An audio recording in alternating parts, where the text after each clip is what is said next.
Hi friends, today we're doing Unit 8, Lesson 8, Native Americans of the Northeast. We're going to start by going over the key vocabulary words that you'll be hearing in today's reading. Our first word is shamans, people who heal the sick and communicates with spirits.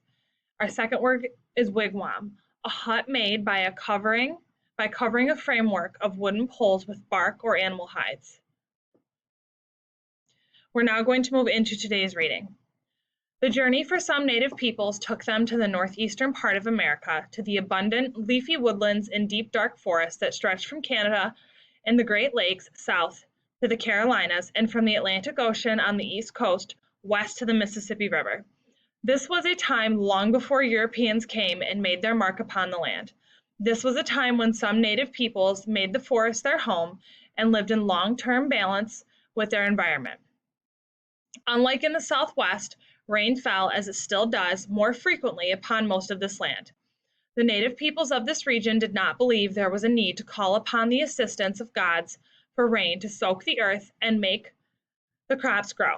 And just as today, in this region of the eastern woodlands, each season brought with it a different climate and a changing earth.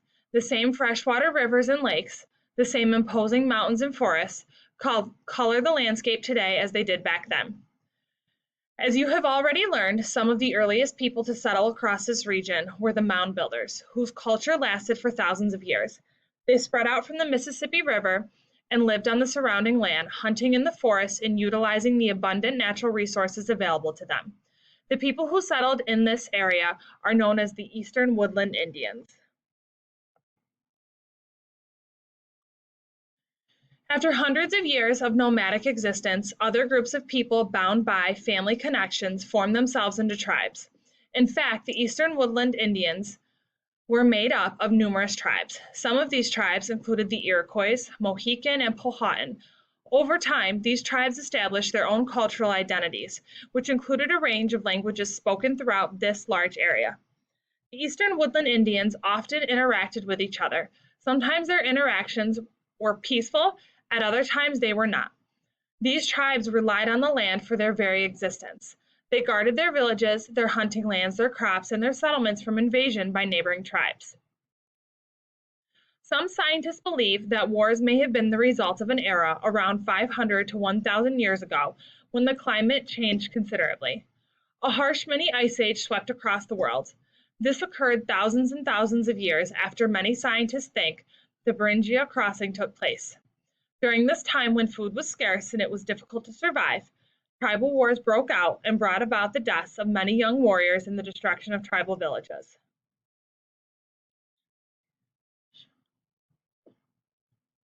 Finally, in search of peace, these tribes joined together to form the Iroquois Nation, also called the Iroquois Confederacy.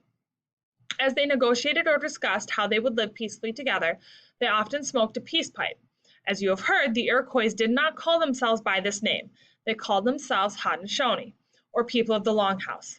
The Iroquois people were actually 5 separate tribes: the Mohawk, the Oneida, the Onondaga, the Seneca, and the Cayuga, that inhabited a particular part of the eastern woodland region. They lived largely in what is now New York and Ohio. Once a year, sachems or chiefs from each of the tribes, who were always men but always chosen by women, would meet in a council to make new laws and deal with any new problems that arose.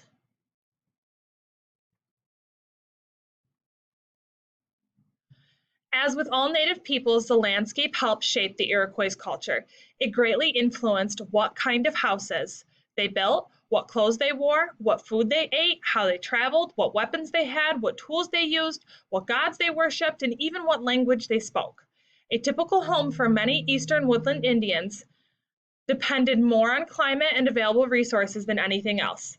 The 3 most familiar kinds of homes across the Northeast region were the longhouse, the wigwam, and a round-roofed clay and pole structure. Because the winter months were generally cold with deep snow covering much of the ground, many eastern woodland Indians, including the Iroquois, constructed wigwams and longhouses. Wigwams were rounded structures that looked similar to wooden igloos and were homes in which individual families lived. The longhouse and the wigwam were made almost entirely from wood. In the colder regions of the north, especially around the Great Lakes, native peoples constructed wigwams that could be easily dismantled so that the tribes could, for part of the year, live a nomadic life. During this time of the year, they followed the herds they hunted for their survival. To build a wigwam, young trees were cut down and bent over to form a rounded frame. Tree bark was placed over the frame. Grasses were then added to help insulate the home. A small hole in the roof allowed smoke from the fire inside the home to escape. The family cooked their food on an open fire and slept on mats. In the wintertime, they used animal furs to keep themselves warm.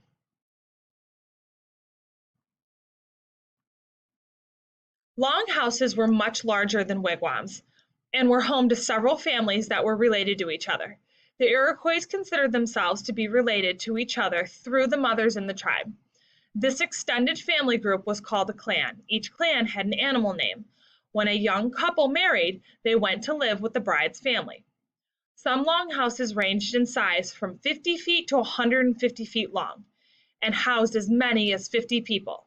To construct a longhouse, once again, a frame was made using young trees. Bark was placed over the frame and was then sewn together. The longhouse had a large central hallway with rooms on either side.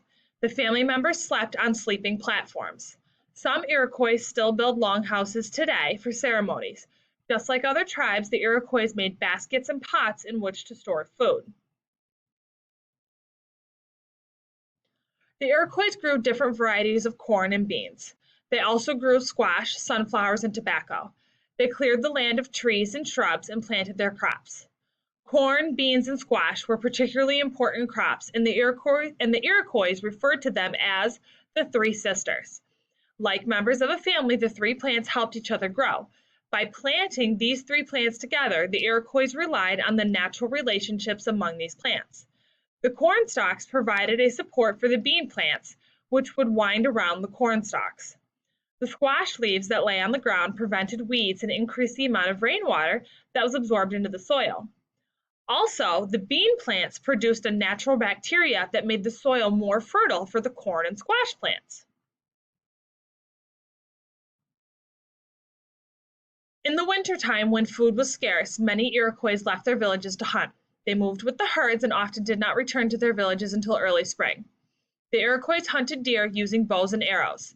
Young boys cloaked themselves in deerskin as they stealthily crept through the forest in pursuit of their prey. They also hunted smaller mammals, setting traps to catch them. In addition, the Iroquois fished and gathered berries and tapped the trees to get maple syrup. Yes, the Iroquois had a sweet tooth too. Like many other tribes, the Iroquois lived near water. Water was a source of life, and it provided a means of transportation. The Iroquois traveled in dugout canoes. They fished using nets and traps. Depending on the weather, the Iroquois wore a range of clothing. In the summer, the men wore a breechcloth, which was a short piece of buckskin. Women wore dresses made of grass fibers. In the wintertime, everyone relied on animals' furs to keep warm. Men also wore buckskin moccasins on their feet. They used dyes, beads, and quills to decorate their clothes, as well as their skin. Very important to the Iroquois was something called wampum. Wampum was an artistic way of communicating important thoughts and decisions. Wampum was belts and necklaces made from colored shells. The color and design of the beads could tell a story, or they could be a symbolic means of communication. Wampum could also be used when trading. It was therefore a kind of currency. Wampum was considered to be very valuable and was an important part of Iroquois culture. The Iroquois, like many other eastern woodland Indians, believed in a spirit world that was governed by the Great Spirit. For the Iroquois, the Great Spirit was called Orenda. They also believed in an evil spirit too. The Iroquois believed that everything had a spirit and that all living things on earth were connected. They believed that it was their responsibility to care for the earth. Each season brought with it special Iroquois ceremonies. The Iroquois had shamans, or holy men. It was believed that shamans could communicate with the spirit world. Shamans were thought to have special powers to do such things as cure the sick, bring about a good harvest, or bring victory to a tribe going to war. And so, the Iroquois, as well as other eastern woodland Indians, lived out their lives in this way. They told stories and celebrated their history, they worshiped the Great Spirit, and they lived in harmony with the land and all living creatures. Today, many Iroquois continue to follow and honor their traditional ways. Amazingly, some still build longhouses for ceremonies, and their leaders meet to guard and protect their ancient culture. You may now move on to Unit 8, Lesson 8, Google Form.